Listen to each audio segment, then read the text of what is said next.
stuff out. Mm-hmm. The stream is live. Is it live now, Analia? It is. Should we start again? You're so flexible. Let's go with it. Hi, everyone. We've been talking and realized we weren't live. So, start again. Samuel, you're awesome. Talk about doing things that are scary, right? Yes. We'll come back to this point again in the future. We're going to do it again. I'm Anelia Mendez. I am the host of Career Bitables. This is lunchtime, so please grab your sandwiches, grab something to drink. It is very casual. It's a casual conversation. I'm also the founder and CEO of Signature Careers, and today we are joined by James Kennedy and Tomasi Kennedy, right? Yes. Executive career coach. And he's joined us today to talk about his amazing background. So let me tell you a little bit about who he is. And his background, but he'll tell you more. With over 20 years of leadership and project delivery experience in financial services, civil nuclear engineer, and consulting, James Kennedy is passionate about revolutionizing the recruitment process to be simpler, faster, and enjoyable for all parties. So let's welcome James. Thank you, Analia. I'm super happy to be here. Oh, it makes me laugh. I love your positivity. That's what attracted me to connecting with you. We were in the same group, in the same coaching group, because we're learners, right? We're coaches, so we better practice what we preach. Indeed. So we were in the same group when I connected, and I said, hey, James, I see the amazing work that you're doing. I'd love to connect with you and really get a little bit more information on what you're doing, what your methodology is, your framework, all those keywords that counselors and coaches say, right? Yep. Yes, indeed. So then we finally connected, and we had a great time talking, I think over an hour, right? Yes, indeed. Yes, having too much fun. We had so much fun. A little bit over an hour, and I said, hey, I'd love to have you on LinkedIn Live because I love your energy and I love what you have to say. Not to mention, you have an experience. I live in the US, in the San Diego area, and you live where, James, right now? So I'm actually in Brighton here in the UK. Fantastic. And so tell me where you're from originally. So I'm originally from the Fiji Islands in the middle of the South Pacific. And I've lived in various different places all over the world. But yeah, I now call UK the home, UK home. Fantastic. And we talked briefly about your career trajectory, your background, and you have such an amazing background. Tell me a little bit more about how you got to where you are now as an executive coach. What were some of the careers early on that you decided to get involved in? And just tell me your story about how you became the coach. So to answer your question in one simple word, first of all, Analia, my career is what I would call absolute chaos. And the reason for that is I didn't have a clue what I wanted to do when I was growing up. Yes. As a kid, I'd see some of my colleagues and my my classmates. They were clear, I want to be a doctor and an engineer and all these amazing careers. But none of them really resonated with me. And from my perspective, I was waiting for that clarity moment. It's like, okay, this is my purpose. This is what I'm supposed to be doing in life. And I didn't have any of that. And so going into, college and university, I still hadn't a clue what I wanted to do with my life. So in my mind, thinking of it logically, I said, okay, the world needs business. So I'm going to study business studies. And hopefully by the end of my degree, I'll have figured out which one of them I really enjoyed and really liked, and I'll just do that. Got to the end of my college degree, and I still didn't have a clue what I wanted to do. Right. And all throughout my careers, I've worked in the restaurant industry, in insurance, in pensions. You talked about working on a nuclear power station and helping on the project side here in the UK. I've done that, and I've loved every single one of those jobs. But there gets to a point in my career when when you start repeating the same thing over and over again, and that's what I feel. A bit like Groundhog Day, the movie, right? You're doing it's the same problems, but just a different day. And and getting stuck in that rut and that the monotony Mm, of every day when you've done it for so long. And then there was always the question there, Annelia, in my mind was to say, but what if I'm meant for more? And that's the mm, question I've asked in every single time and stepped into the unknown, not sure what the next step's going to look like, but thinking to myself, what if right. I'm meant for more? That's right. And so throughout your career, that was something that you continued to ask yourself. Yes. What if I'm meant for more? Yeah. And I think that feeling also, it's important that when people get up in the morning, that they feel energized, that they feel like, I Yes. want to get up and do this amazing live stream Yes. with James this morning. And we're Why going to not? talk Let's to go. we're going to talk to some people that, give them maybe some knowledge. Maybe they give us some knowledge Yes. through the comments, which I encourage Oh, we're everyone to always do. learning. We're always learning. Yeah. So if you guys in the comments and you were listening to us, just say Ah, hello and let us know where you're coming in from. So, yes. always good. And any questions, send it over to us as well. Absolutely, will be available. So you want to wake up every morning. That's I always say the best careers are the ones that you say, I can't wait to get up and I can't wait to do Yeah. the thing that I love to do. And I Yeah. can't believe that I'm getting paid for it. Mm, Right? yes, indeed. Yes, that's a dream job for me. Sign me up for that. Yeah. Fantastic. So then you got to a place where you were ready to, it sounds like you've made several transitions in Yes. different industries, but you got Yes. to your last position, right? Yes. And Yes. then what happened? So I got made redundant for the third time in my career. I At love that. yeah, in well, it's part of my journey as well. So you can't make it up. It is what it is. Yeah. And so I got made redundant for the third time in my career at the November December of 2019. And Yes. at that point, I was like, it's not a problem. I've got lots of project experience. I've got lots of management experience. I should be able to find another job in the project space soon enough. Mhm, And then COVID mhm. happened in Right. 2020. And so, like a lot of companies out there, project work got put on pause because they were just trying to survive. So they didn't need so many, project managers and project support. So that was one of the biggest challenges. So at that point in my life, I did some personal development courses to try and figure out the question, what the heck am I supposed to be doing in my life? And on Right. one of those courses, I got a breakthrough to say, I just want to help people. As simple Mhm. as that. I didn't know how I was going to help people, but that was the question, that thought in my mind. I just want to help people. Yeah. And then I realized, Anelia, that actually throughout my career and my experience of not being sure about what I want to do, but also, I've been out of work in the past and struggling to market myself on two pieces of paper and in interviews. And so I sought out some coaches and some, resources and people out there to say, okay, there's got to be an easy way to do this. Mhm. So from what I learned in the different courses I learned, it's like, okay, I can actually use this to help people. So I just started helping people. In the middle of Right. COVID, I started helping people, and that's how all this started. That's beautiful. I love that. That it was such an enlightening time, right? As difficult as it was so Yes, enlightening for so many people to say, okay, yes, what else do we want to do? It's yes, indeed. almost like a redo, let's Mm, start over. And some yes, people yes, clearly indeed. said, I'm staying where I'm at, and other people say, I'm moving from where I'm at. Yes, yes, yes, Right? indeed. Yeah, fantastic.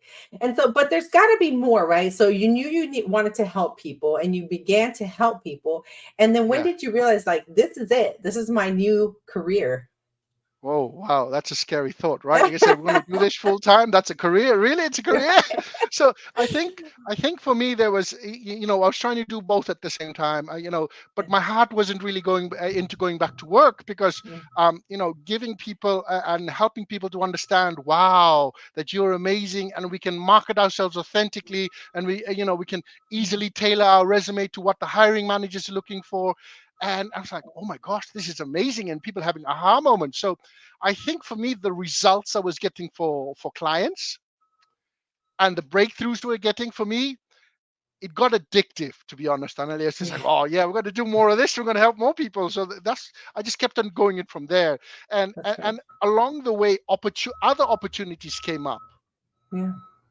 Right. So just an example, Anelia, one of my clients set up her own consultancy, And I gave her some advice and gave her some strategies and all these things. And she said, "Hey, would you like to come in and become a HR director?" It's like, Wow.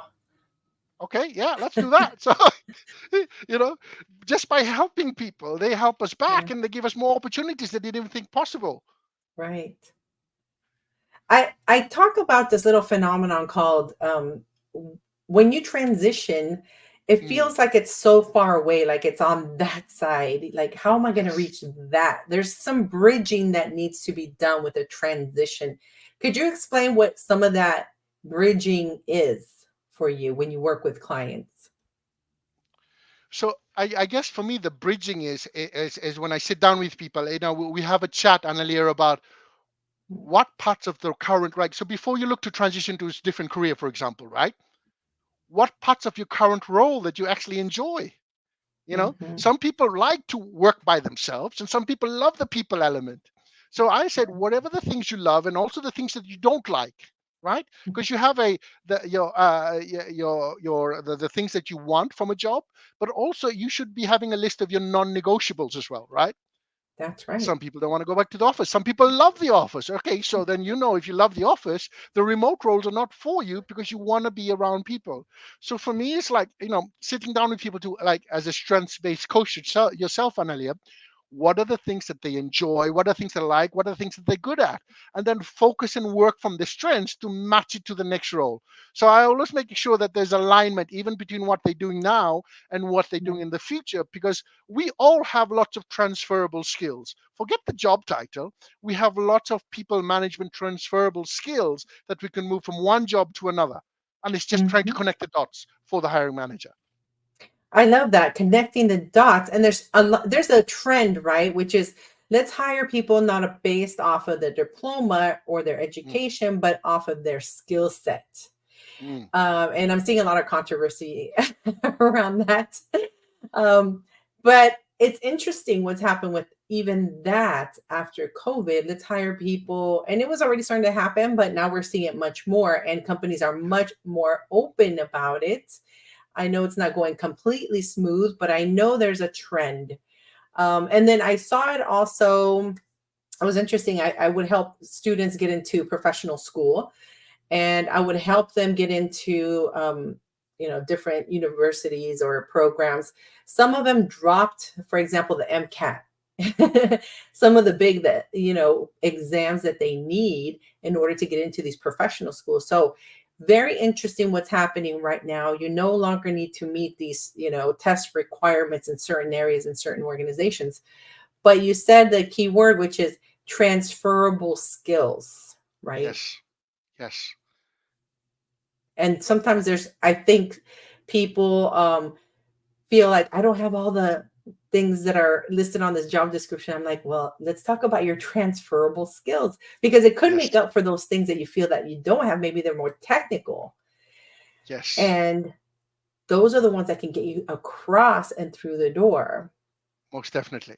Yes, indeed. Right. And so I also worked with a lot of engineers, and you worked Mhm. with engineers.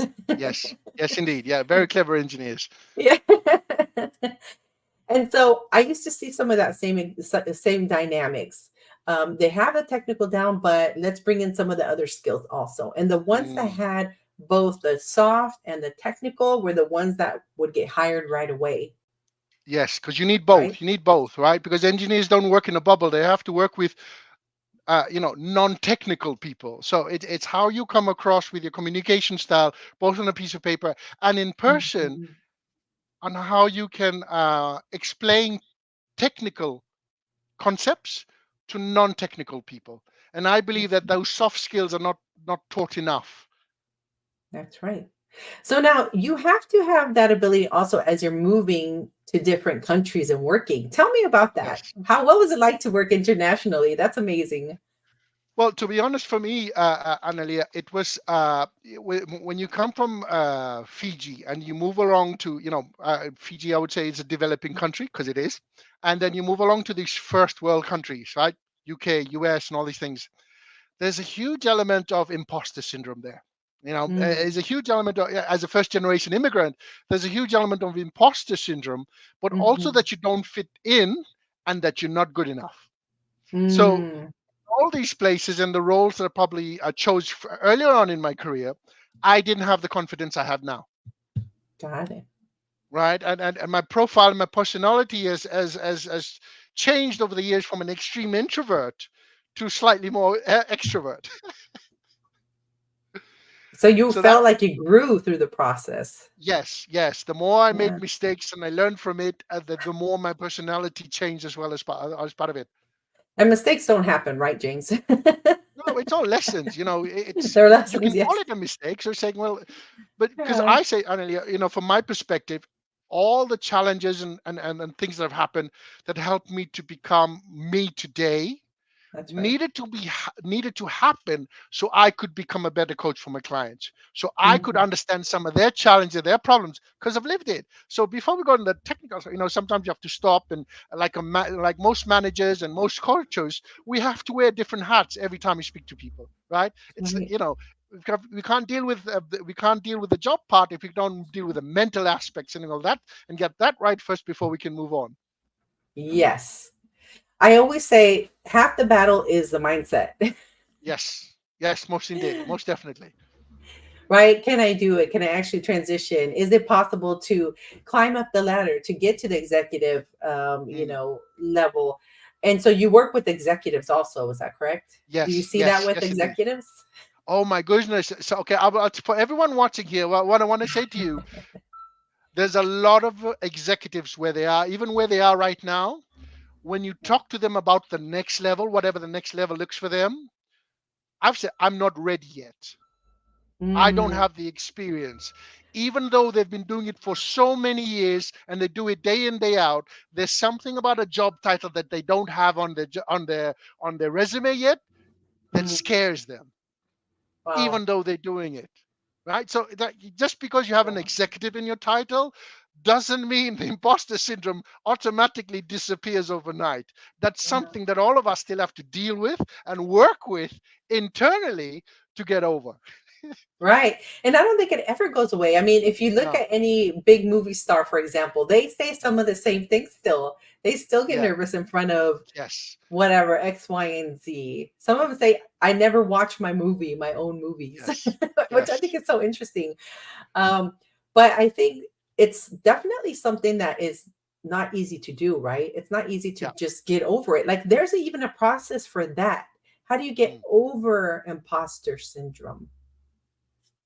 You just keep on going and get up and try again. From my perspective, everything that we do for the new to first time is going to be scary. Right? Yeah, I Right, agree. so I mean, think about myself as an introvert and starting to do videos on LinkedIn for the first time, and that imposter syndrome, even though I'd already helped lots of people, is to say, that inner voice we have in my mind keep on saying, who the heck do you think you are, right? It's like, Yeah. who are you to give advice to all this amazing clever people out in the world, right? So that's going to be there as well, but from my perspective, how I look at it is like, focus on the intention of why you're doing things, focus on the intention of why you're trying for a new job and do things like everything else. When we're so hard on ourselves, Analia. I always say we don't need any enemies to sabotage ourselves, because we're going to self-sabotage ourselves all on our Right. own, right? Right. So it's getting over ourselves, and it's like, you know what, when you try something new for the first time, you're not going to be very good at it, and that's okay. But through the process of trying it out, and it's not, I love that quote by Einstein that said, the definition of insanity is doing the same thing over and over again and expecting different results, right? Different So from my results. perspective, I say to people is like, you're trying stuff out. If it's not working, we have to tweak it. We have to tweak it again and change the process if the process is not working. It's not that That's there's right. anything wrong with us. We blame ourselves for every single failure that's going on. It's not that there's anything wrong with us. It's that we need to just change the process. And once you have a Yes. process that's working and it's getting results and it's helping other people in it, then you're onto something, and then you go with that. And then you keep on going and going. But also it's tweaking. So I don't Right. believe there's any such thing as a perfect resume, for example, Anya, because there's always going to be tweaks every time you do it. That's right. I say that all the time. Yeah. I'm like, here's a resume we're writing for you, and you do resumes also. But I'm also going to teach you how to tweak it and Yes. change out the Yes. keywords and the key Yes. phrases for that position that you're applying for, because it shouldn't stay the same. Now, we're not saying also that we need to change the whole thing. Mm, There's some experiences that need to stay put, right? And some yeah. facts, Yes. but there's tweaks that need to be done. So then like they need to understand it's not one resume for everything. It's one resume for those 3 jobs that you really want. But that's where the clarity comes in the beginning, right? Yes. Even if Exactly. Yes. whether you're domestic or going international, you need to really understand. You have to understand where you're applying and the culture. And I'm Yeah. sure you've seen that with the culture also, the Mm, differences yeah. in the different countries, right? There are certain So expectations. it's interesting you say that, Analia, because if you for those of you that read my bio, I've helped over 200 candidates in 32 different countries all over the world, right? Americas, Europe, Africa, Middle East. And what I want to say is, when I speak to people, is to focus on the common themes in every single company around the world. Wow, that's Focus interesting. on the common themes, because yes, there's cultural nuances in every different country and they do things slightly differently. But the most common things in any business out there, in any business, in a very, very basic level, every business out there, in order to survive, they need to be making money, right? So sales Mhm. coming in, they need to be saving money. So process improvements and how you can get the process more efficient in the process. And they also need to be regulatory compliance in that company as well, right? Mm. So every company out there needs to be either making money, saving money, avoid paying money out by being compliant.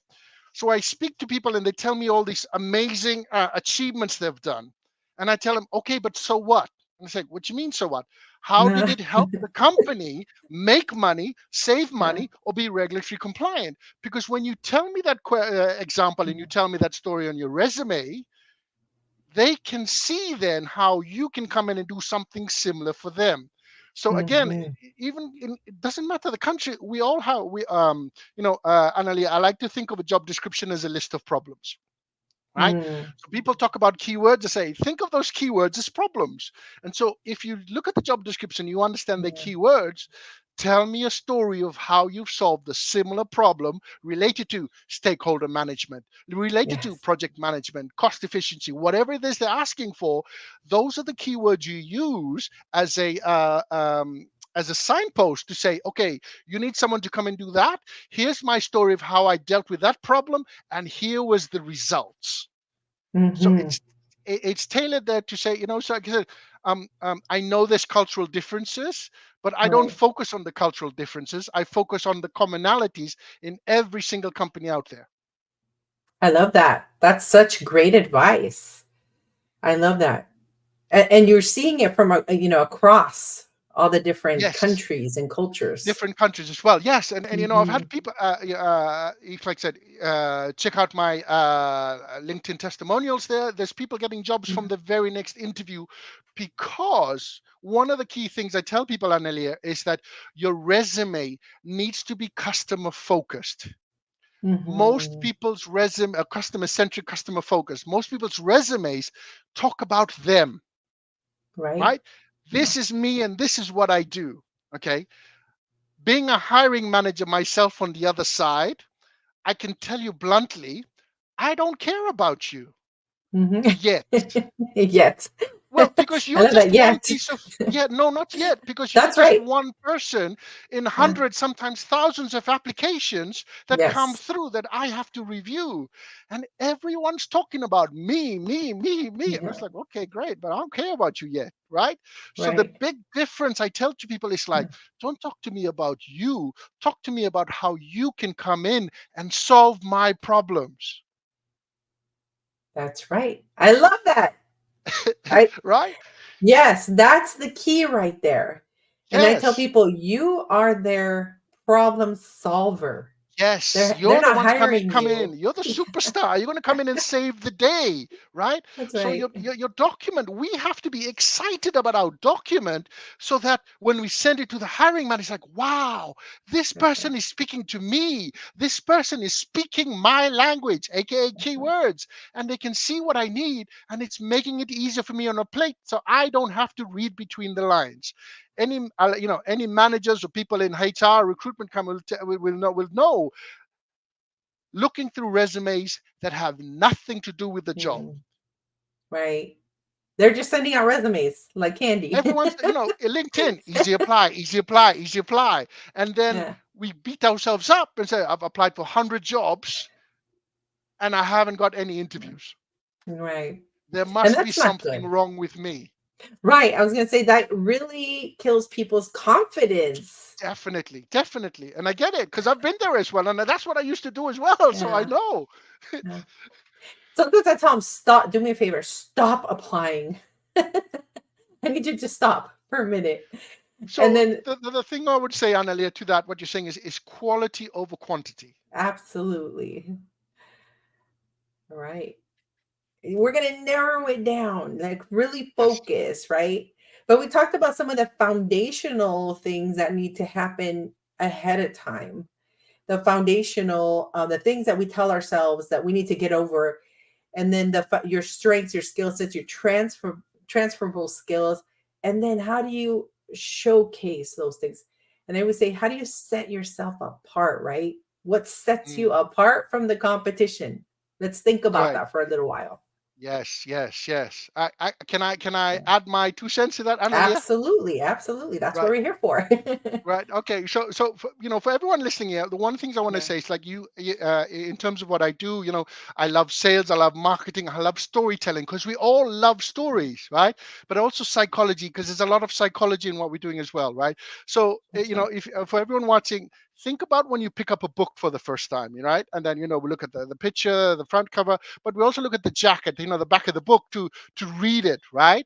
And Mm, from that short the information there, we have to decide if we're going to want to read the book or not, yeah, right? So the whole point I say to absolutely. people is, first impression in life is so important. First impression on your resume is also so important.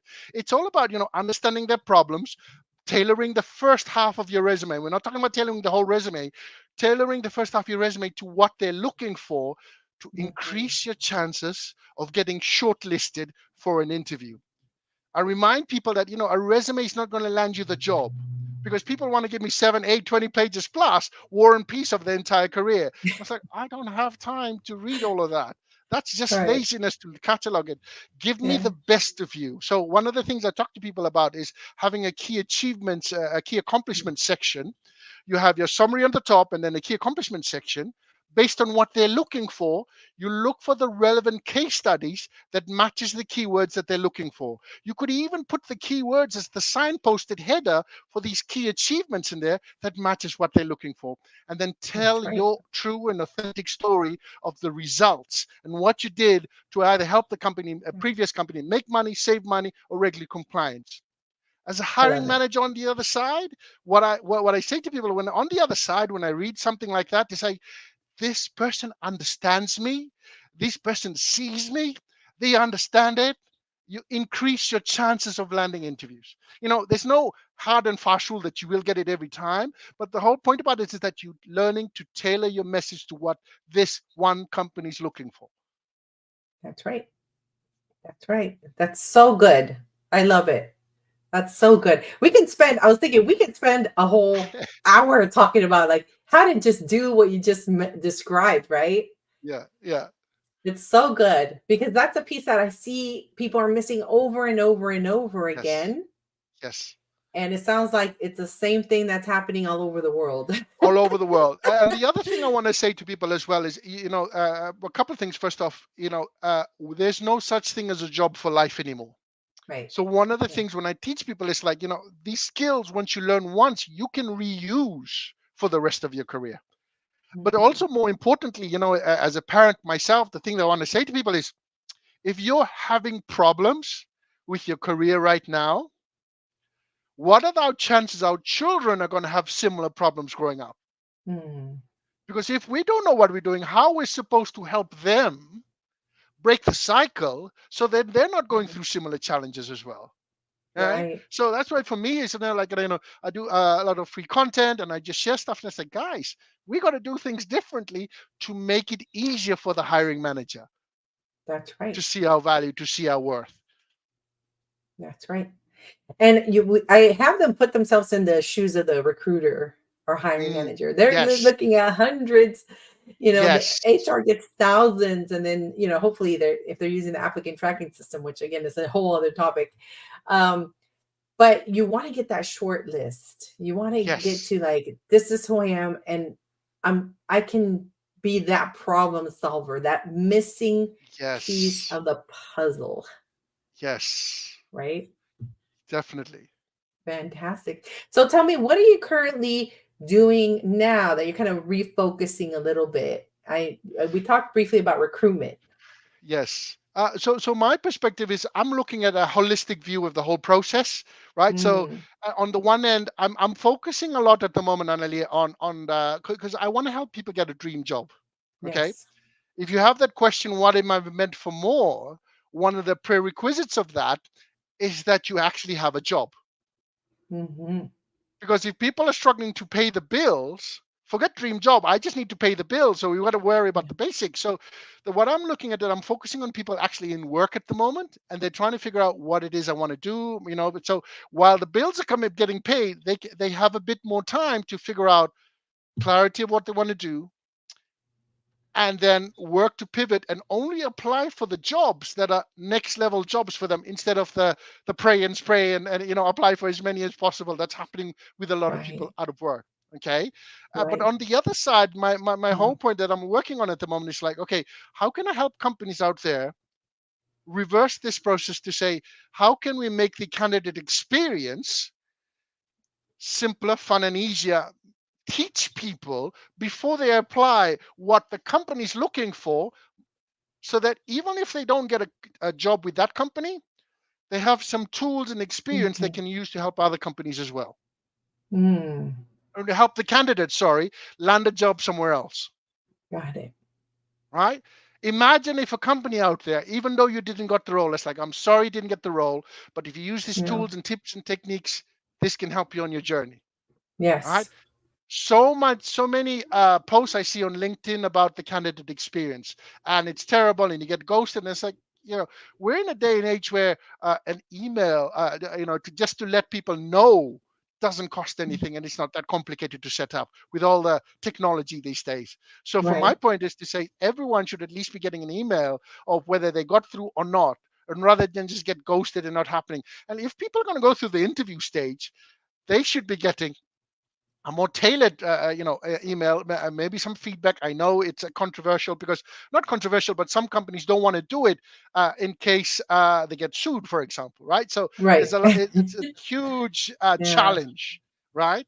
So I Right. look at it from all the different perspectives and say, okay, but how can we make the whole process easier, and give people courage and hope for the future if they didn't land a job with you, and have that Right. experience as a competitive advantage as well for the company. Right. And I think it's reflective negatively on the company Yeah. if someone interviews and they never hear back, and the next thing you know, someone else got hired for the position. And Yes. that I've heard stories like that Yeah. quite a bit. So the Yes. branding gets damaged on Yes. the company side, and that person may have been a great fit, maybe not for that position, but maybe a different position. Yes, And they indeed. will never Yes, go indeed. back to that company because of that No, experience. exactly that. Right? Exactly. Yeah. Right. Yeah. So that's hard to deal with. That's fantastic. Fantastic. So we're heading towards the end of our session here. It's been such a pleasure, but where can people get a hold of you?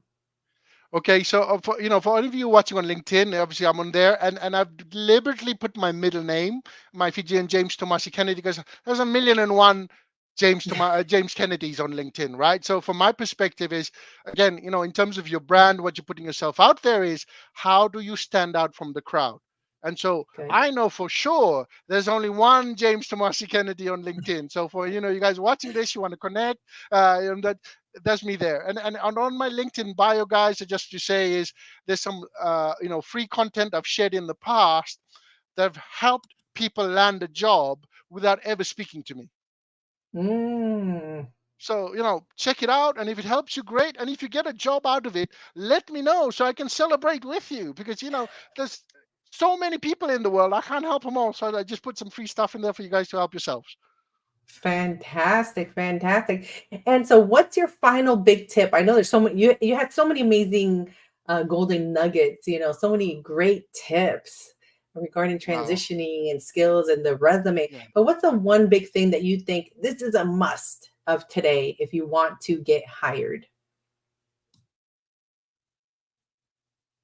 That's So, tough, I so, so know. for my one big tip for me when I'm speaking to, my one big tip for candidates more than anything else, before you do anything, is that when you read your own resume, are you excited about it? Mm, Right? When you read your own resume, that's like, wow, this is amazing. This is who I am.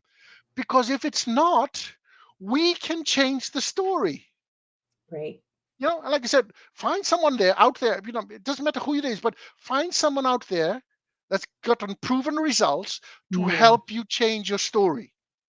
Right? Because until we feel proud of our story and then say, this is amazing, this is who I am, this is a true reflection of me, how can we expect the hiring manager to see something on a piece of paper we can't see ourselves? that's right. Right?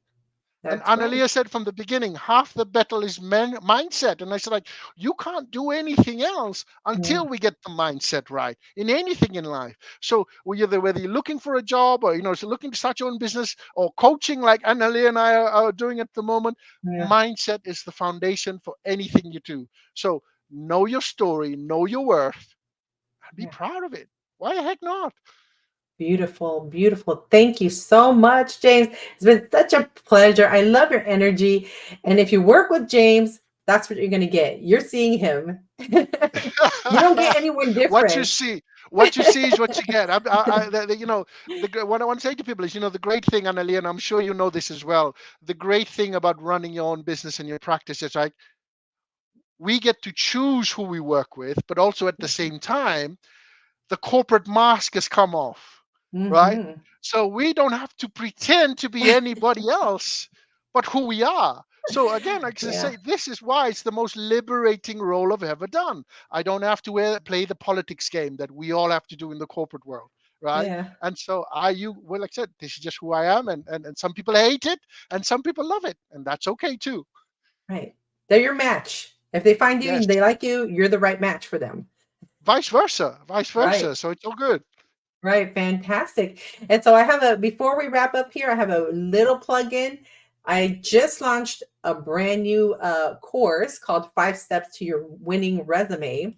And so it's a system where you can go online, learn on your own. You can certainly work with James. You can reach out to James. Definitely reach out to me. But it's an opportunity for you to update your resume on your own time. I know that sometimes people are really busy. Um, if it's not for you, I would say tell a friend, tell a family member, but you'll find it intriguing. It has a lot of the different components that we talked about today, all the accomplishment statements, how to target your position to the resume to the position, making sure that you have the keywords and the key phrases and tailoring. Actually, I talked so much about tailoring in the 5 steps that by the end of it, it's like ingrained. You understand it, right? You Yes, you have your do. new Yes, you do. filter when you understand it. It's like, okay, I get this now. So reach out to us, and his information is in the bio, and both of us are on LinkedIn quite a bit, so you see us super active, and it's been Yes. such a pleasure. I can't wait to start working with you, and I'm sure James is also as excited. Most definitely. And Anna, I would say thank you so much for this invitation. Super privileged and honored to be, part of this host with you. So yeah, thank you very much for the invitation. Absolutely, my pleasure. My pleasure. Thank you. We'll see you soon. Bye bye. Bye bye.